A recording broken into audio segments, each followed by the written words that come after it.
Halo, salam jumpa di channel Mari Setia.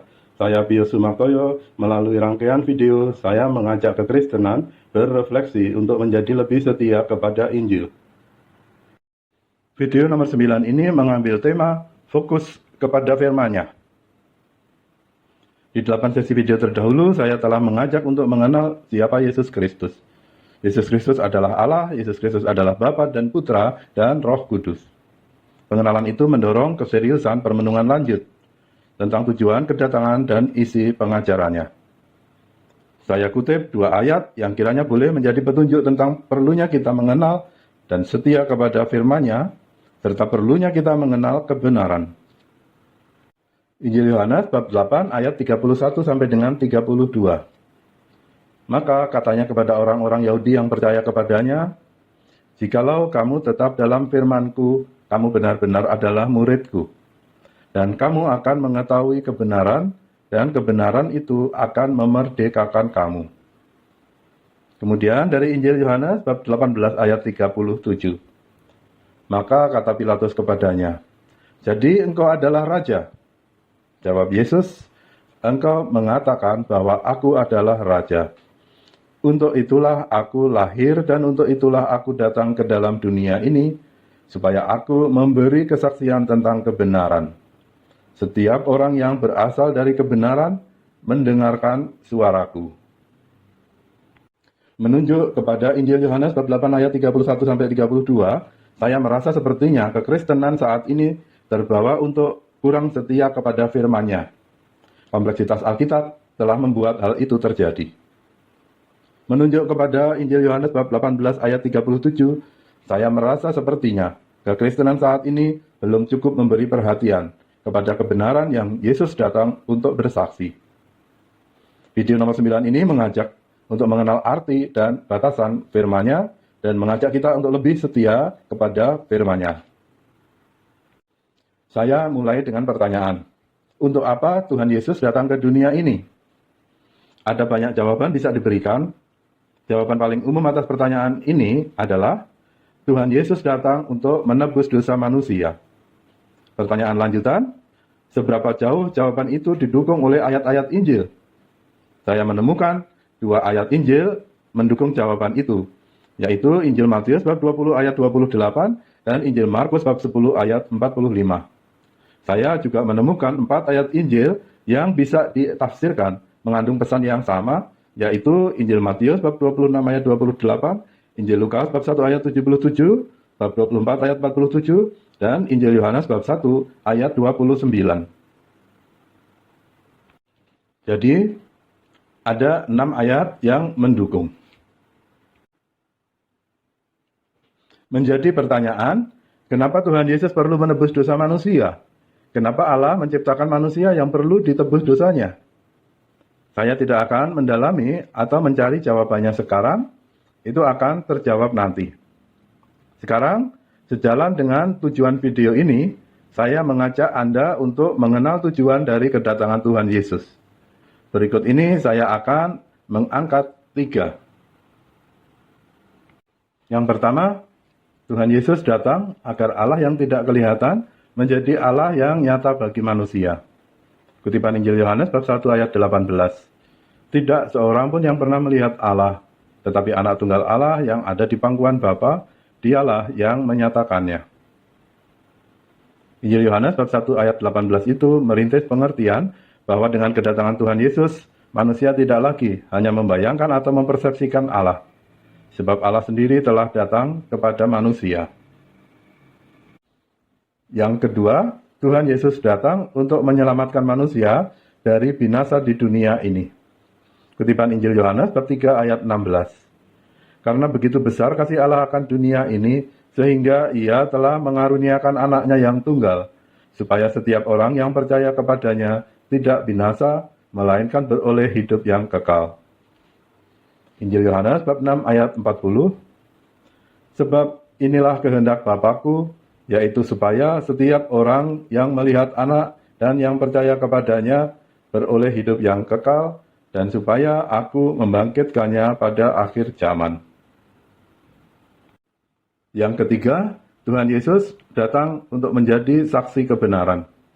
Saya kutip dari percakapan Tuhan Yesus dengan Pilatus. Dari Injil Yohanes bab 18 ayat 37. Maka kata Pilatus kepadanya, "Jadi engkau adalah raja?" Jawab Yesus, "Engkau mengatakan bahwa aku adalah raja. Untuk itulah aku lahir, dan untuk itulah aku datang ke dalam dunia ini, supaya aku memberi kesaksian tentang kebenaran. Setiap orang yang berasal dari kebenaran mendengarkan suaraku." Saya menemukan di dalam keempat Injil tercatat ada 29 ayat yang mengandung kata kebenaran. Suatu jumlah yang sekian kali lipat dibanding jumlah kata menebus dosa yang hanya ada 2 ayat. Sepertinya kekristenan saat ini tidak atau kurang mendalami arti penting tujuan kedatangan Tuhan Yesus yang terkait dengan kebenaran. Mari perhatikan, Tuhan Yesus sendiri mengatakan bahwa ia datang untuk memberi kesaksian tentang kebenaran. Kenapa selama ini kita kurang memperhatikannya? Karena selama ini kita telah membiarkan diri terpesona oleh pengampunan dosa, sehingga lalai memperhatikan hal lain, jalannya karya penyelamatan. Mari menyimak pesan Tuhan Yesus di ayat yang lain. Kutipan Injil Yohanes bab 8 ayat 31 sampai dengan 32. "Jikalau kamu tetap dalam firman-Ku, kamu benar-benar adalah murid-Ku, dan kamu akan mengetahui kebenaran, dan kebenaran itu akan memerdekakan kamu." 2 ayat ini, yaitu Injil Yohanes bab 8 ayat 31 dan 32, telah mendorong saya untuk menggugah kekristenan saat ini untuk lebih setia kepada Injil. Perhatikan bahwa kebenaran merupakan bagian penting jalannya karya penyelamatan. Perhatikan Injil Yohanes bab 8 ayat 32. Kebenaran itu akan memerdekakan kamu. Menjadi pertanyaan, apa yang dimaksud dengan kebenaran? Bagaimana kita bisa mengetahui kebenaran? Ada orang yang saya temui telah menyederhanakan pengenalan mereka tentang kebenaran dengan mengatakan, Yesus adalah kebenaran. Mungkin ia mengutip Yohanes bab 14 ayat 6. Saya tidak bisa memberi jawaban singkat. Semua sesi video saya di channel ini merupakan ajakan untuk mengetahui kebenaran.